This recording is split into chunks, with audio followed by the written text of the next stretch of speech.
So today's the day we put the stuff on. We have the quarters, the other quarters in the bag underneath.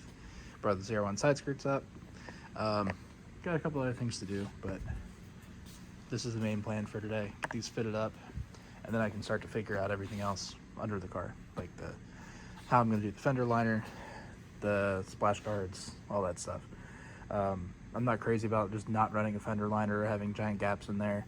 I know it's not super important, but I don't like it. I think if I'm going to modify a car, I want it to be the way it's supposed to be when it was stock, if that makes sense. Like, you know, if I swap the car, I want my power steering to work, I want my AC to work, that kind of stuff.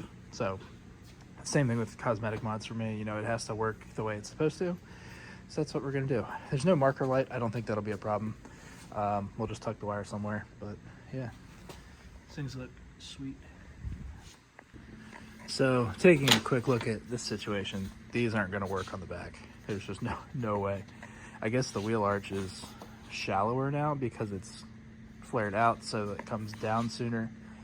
So yeah, that's not a big deal, but when you put this on here, they're no longer anywhere near the right shape.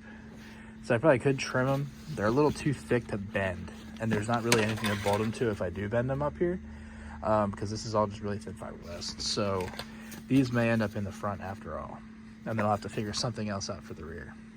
Or maybe I'll end up making my own out of fiberglass or something, I don't know. Prefer not to, but if I have to, it is what it is.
So the audio sucked for this clip, but basically what I was showing was all the light coming through the gap where the fender liner doesn't line up.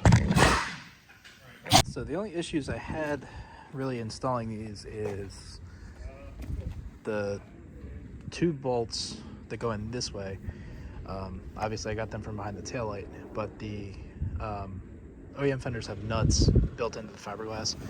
These don't have that, so you kind of have to either nut and bolt it like I did, or you could like epoxy a nut on there if you wanted to. That's what I had to do for that. And then these didn't line up, but I'm gonna run a self-tapper through there. But this spot has a lot of issues on this car. This rocker, I think, was glued on in the wrong spot when it was fixed at some point, because nothing on this side lined up the way it's supposed to. The other side was fine, but yeah, I mean, overall it's a pretty straightforward to install. If you want to see how we got them off originally, you can watch the other video. There was a lot of panel bond we had to take out in here. You have to adjust the bolts. Those are slotted, that kind of stuff. But I made a video on that like a year ago, so if you want to see that, you can go watch that one. I'll put the link in the description or something. And for the antenna, that was one other thing I forgot to mention. We did shave it. For now, the stock antenna is in its same mount, which is like right here between the two taillights, and it makes like a weird Z kind of thing and pops up this way.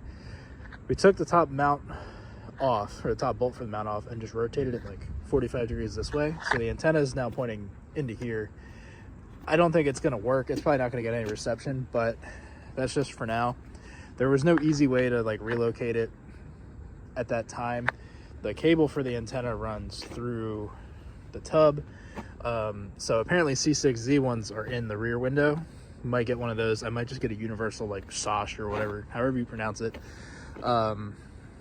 Windshield mounted antenna that goes up like near the rearview mirror, something like that. I don't use the radio. I just don't like stuff to not work. You know, it's like I said earlier, like if I do a change, it needs to work like it did before or better. So yeah, that's the other thing we have to figure out. So all the gaps look pretty good. Like truck gap is good. That gap's good. There's some spots that aren't great, but they aren't great with the factory panels. So obviously it's my car. Like this could be a little tighter, but I'm not super stressed about it. Door gap is good. I mean, really, they look great. They're thick. Definitely need some bigger wheels or some spacers or something, but yeah. And the interesting thing is you can install this wide body panel at your own pace in the same amount of time someone can install lowering springs on next 3. So yeah. Next time we'll fit the side skirts and the splash guards and everything and get all that figured out. But for now, the stock liners are back installed, and like I showed earlier in the video, there's a pretty big gap. It's not the end of the world, but I don't like it. If I can find a better solution, I'm going to. So we'll see. That'll all be in one of the coming videos. So thanks for watching.